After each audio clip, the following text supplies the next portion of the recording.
एका बाजूला गंगेच्या पवित्र किनाऱ्यावर साधू संत स्नान करत होते, तर दुसऱ्या बाजूला एका साधूच्या शेंडीला धरून एक पोलीस अधिकारी त्याला जमिनीवरून फरफडत ओढत त्याला बाहेर काढत होता। तो साधू वेदनेने अक्राळ विक्राळ ओरडत होता, मला सोडा अशा विनवण्या करत होता, पण पोलीस कसलंही त्याचं ऐकत नव्हता। हा व्हिडिओ सोशल मीडियावर मोठ्या प्रमाणात व्हायरल झाला। यावेळी इतर साधूंना देखील मारहाण करण्यात आली होती असा दावा करण्यात आला। ही घटना काय अफगाणिस्तान मधली किंवा पाकिस्तान मधली नाही, ही घटना आहे उत्तर प्रदेश मधली, जिथे योगी आदित्यनाथ हे मुख्यमंत्री आहेत। मग शंकराचार्य आणि यूपीचे पोलीस यांच्यामध्ये नेमकं वाद का सुरू झाला? ज्या राज्याचे मुख्यमंत्री योगी आदित्यनाथ आहेत तिथे साधूंची शेंडी धरून त्यांना का खेचलं गेलं, त्यांना मारहाण का झाली, आणि सर्वात महत्त्वाचं म्हणजे यूपी प्रशासन एका शंकराचार्यांकडे ते शंकराचार्य आहेत की नाहीत याचे पुरावे मागू शकतं का? प्रशासनाचा एक व्हिडिओ देखील व्हायरल झाला आहे की ज्यामध्ये ते या विषयावर पत्रकार परिषद घेऊन स्वतःची बाजू मांडताना दिसतात, पण पत्रकाराचे प्रश्न ते विचारून घेत नाहीत। यावरून मोठा वाद देखील झाला आहे। मग हे संपूर्ण प्रकरण नेमकं काय आहे, नेमकं यूपी मध्ये काय घडतंय, हेच आजच्या व्हिडिओच्या माध्यमातून आपण पाहणार आहोत। सगळ्यात आधी समजून घेऊया की हा वाद नेमकं कुठून सुरू झाला। या वादाला खरं तोंड फुटलं होतं ते उत्तर प्रदेशातील प्रयागराजमध्ये। सध्या तिथं माघ मेळावा सुरू आहे आणि यामध्येच 18 जानेवारीला मौनी अमावस्येचं स्नान होतं। ज्योतिषपीठाचे शंकराचार्य स्वामी अभिमुक्तेश्वरानंद सरस्वती यांनी आपल्या 200 शिष्यांसह शाही स्नान करण्यासाठी ते त्रिवेणी संगमाकडे निघाले होते। परंपरेनुसार ते एका पालखीमध्ये स्वार झालेले होते। याच दरम्यान एंट्री झाली ती पोलिसांची। शंकराचार्यांना संगमापासून काही अंतरावरच थांबवण्यात आलं। त्यांना गर्दी खूप जास्त आहे आणि सुरक्षेच्या कारणास्तव तिथं पालखी किंवा वाहन नेण्याची परवानगी दिली जाऊ शकत नाही असा तर्क या अधिकाऱ्यांनी दिला। शंकराचार्यांना सांगण्यात आलं की त्यांनी आपल्या काही निवडक लोकांसह पालखी इथं सोडून त्यांनी चालत पुढे जावं, पण शंकराचार्यांनी ही गोष्ट मान्यच केली नाही। त्यांनी याला नकार दिला। शंकराचार्यांचे शिष्य ही त्यांची पालखी हे ऐकून पुढे नेऊ लागले। याच दरम्यान पोलीस आणि शिष्यांमध्ये कथितपणे धक्काबुक्की झाली, हातापाई झाली आणि याचे व्हिडिओ देखील सोशल मीडियावर व्हायरल झालेले आहेत।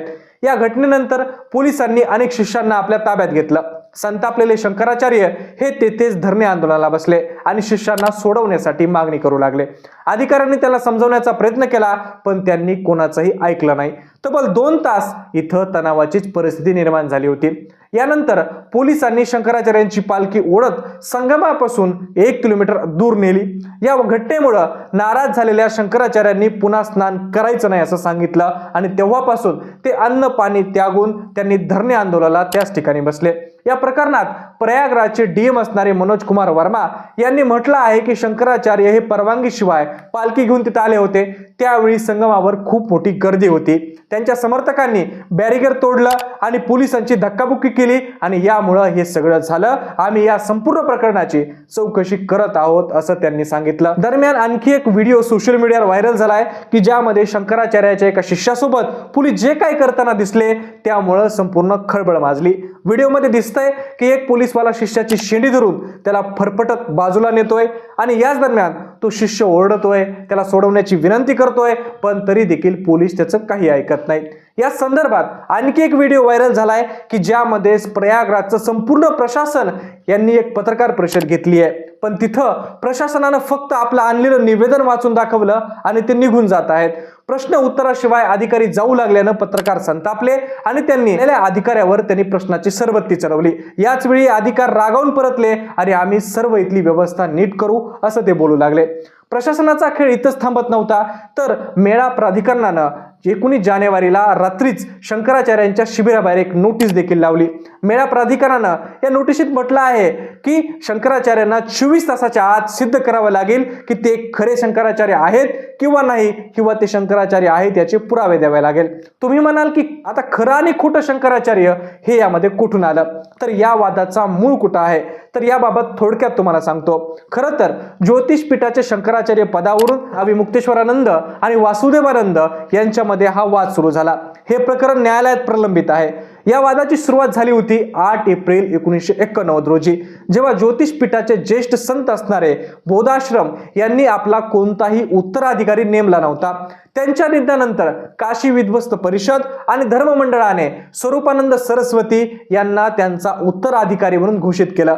पण हेच स्वामी पुढे द्वारकेच्या शारदा मठाचेही शंकराचार्य बनले. याहून देखील वाद झाला की एकच व्यक्ती एकाच मठाची शंकराचार्य असू शकते आणि या उत्तरादाखल स्वामी कृष्ण बोध आश्रमाने शिष्य असणारे वासुदेवानंद यांनी देखील स्वतःला या ज्योतिषपीठाचे नवीन शंकराचार्य घोषित केलं. हे संपूर्ण प्रकरण त्यानंतर न्यायालयामध्ये गेलं. सर्वोच्च न्यायालयानं स्वरूपानंद सरस्वती यांचा दावा मान्य केला आणि स्वामी कृष्ण बोध आश्रम यांप्रमाणे स्वामी स्वरूपानंद यांनी देखील पुढे कोणताही आपला उत्तराधिकारी निवडला नव्हता. त्यांच्या निधनानंतर त्यांचे शिष्य स्वामी अविमुक्तेश्वरानंद यांनी स्वतःला नवीन शंकराचार्य म्हणून घोषित केलं. त्यांच्या या दाव्याला वासुदेवानंद यांच्याकडून न्यायालयात आव्हान देण्यात आलं. सध्या हे प्रकरण सर्वोच्च न्यायालयामध्ये प्रलंबित आहे. स्वामी अविमुक्तेश्वरानंद यांच्या पट्टराज्याभिषेकाला देखील सर्वोच्च न्यायालयानं बंदी घातली आहे. तसेच त्यांच्या शंकराचार्यप्रमाणे छत्र आणि चवर सेवा सोबत ठेवण्यात देखील त्यांना अधिकार नाही. याच न्यायालयीन आदेशाचा आधार घेत प्रशासनाने ही नोटीस दिली आहे असं या नोटिशीत म्हटलंय. तर ही केस प्रलंबित असताना देखील माघ मेळाव्या दरम्यान शंकराचार्यांनी आपल्या शिबिराबाहेर एक बोर्ड लावलाय, ज्यामध्ये त्यांनी लिहिलंय ज्योतिषपीठाचे शंकराचार्य. पण या कृत्यामुळे हा सर्वोच्च न्यायालयाचा अपमान झाला आहे असं या नोटिशीत म्हटलं आहे.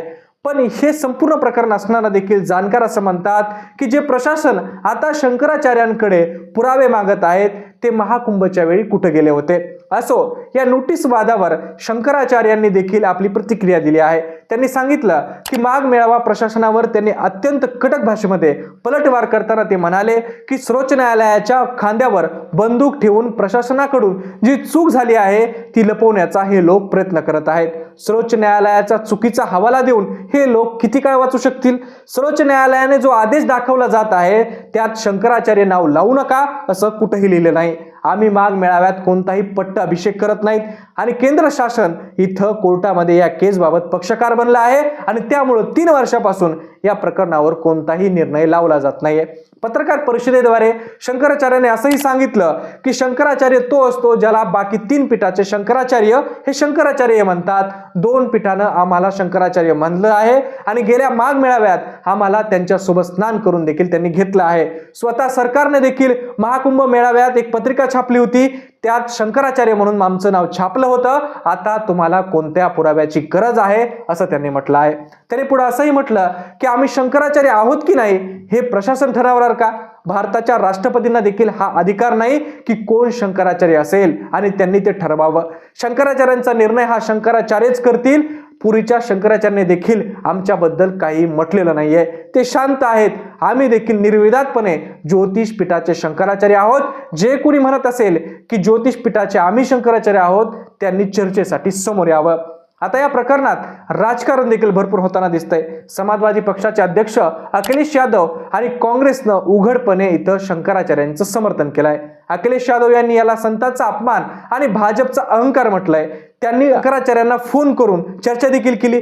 चर्चा या घटनेपासून ते बनारस मधील मंदिर पाडण्याच्या वादापर्यंत झाली आहे. मात्र याच अखिलेश यादव यांच्या सरकारमध्ये एकदा याच शंकराचार्यांवर लाठीचार्ज झाला होता. ती गोष्ट आहे 2015ची. पण या प्रकरणात शंकराचार्यांनी त्यांना माफ केलं आहे. त्यांनी पुन्हा सांगितलं की 2015 मध्ये जेव्हा माझ्या लाठी लागली होती तेव्हा अखिलेश यादव यांनी स्वतः येऊन माझी माफी मागितली होती. त्यांनी सांगितलं होतं की माझ्या अधिकाऱ्याकडून खरंच चूक झाली आहे आणि त्यावर मला माफ करा आणि तेव्हा मी त्यांना माफ केलं होतं. मात्र एका मुद्द्यावर शंकराचार्यांनी अखिलेश यादव यांना देखील घेरलं होतं. ते म्हणाले की अखिलेश यादव यांनी मला फोन केला आणि ते म्हणाले की मी या प्रकरणामध्ये तुमच्या सोबत आहेत. तेव्हा मी त्यांना म्हणालो की राजकारणात जो मुद्दा तुमच्या फायद्याचा असतो त्यात तुम्ही समर्थनासाठी माझ्या सोबत येता, पण मी जे सांगितलं होतं तुम्हाला की गोरक्षणासाठी त्याबाबत 1 वर्षापासून तुम्ही मला उत्तर दिलेलं नाही. तर दुसरीकडे याच प्रकरणामध्ये म्हणजे योगी आदित्यनाथ आणि याच सरकारमध्ये त्यांच्यासोबत जे घडलं त्याबाबत ते म्हणतात की मला स्नान इथं करू दिलं नाही. पण मी या आशेनं बसलो होतो की मोठे अधिकारी येतील, आपली चूक मान्य करतील आणि माफी मागतील. पण मी इथं 1 वाजेपर्यंत बसलो, पण माफी मागण्यासाठी कोणीही आलं नाही.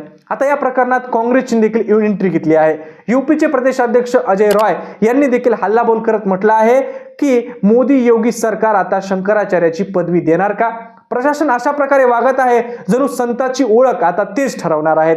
या लोकांनी संताची शिडी धरून त्यांना ओढला आहे, त्यांना ठाण्यात मारहाण केली आहे, भगवे कपडे फाडले आहेत आणि आता स्वतःला हे सनातनी सरकार म्हणतात. अशा शब्दात त्यांनी या सरकारवर टीका केली आहे. तर एकूणच या प्रकरणात आता यूपीचे योगी आदित्यनाथ सरकार विरुद्ध शंकराचार्य असा आता वाद होऊ लागलाय. यासोबतच नोटीस येत आहेत, उत्तर दिली जात आहेत, राजकारण होत आहे, पण वाद इथं थांबायचं नाव घेत नाहीये. जोपर्यंत प्रशासन माफी मागत नाही तोपर्यंत आश्रमात प्रवेश करणार नाही यावर शंकराचार्य ठाम आहेत. दुसरीकडे सरकार नोटीस पाठवून त्यांच्याकडे शंकराचार्य असल्याचे पुरावे मागितले आहेत, पण कोण काय सिद्ध करणार, पुढे काय होईल याकडे आता संपूर्ण देशाचं लक्ष लागलंय. पण तुम्हाला या घटनेवर काय वाटतं ते कमेंट बॉक्समध्ये नक्की सांगा आणि अशाच व्हिडिओसाठी आपल्या जनता महाराष्ट्र या YouTube चॅनल नक्की सबस्क्राईब करा. धन्यवाद.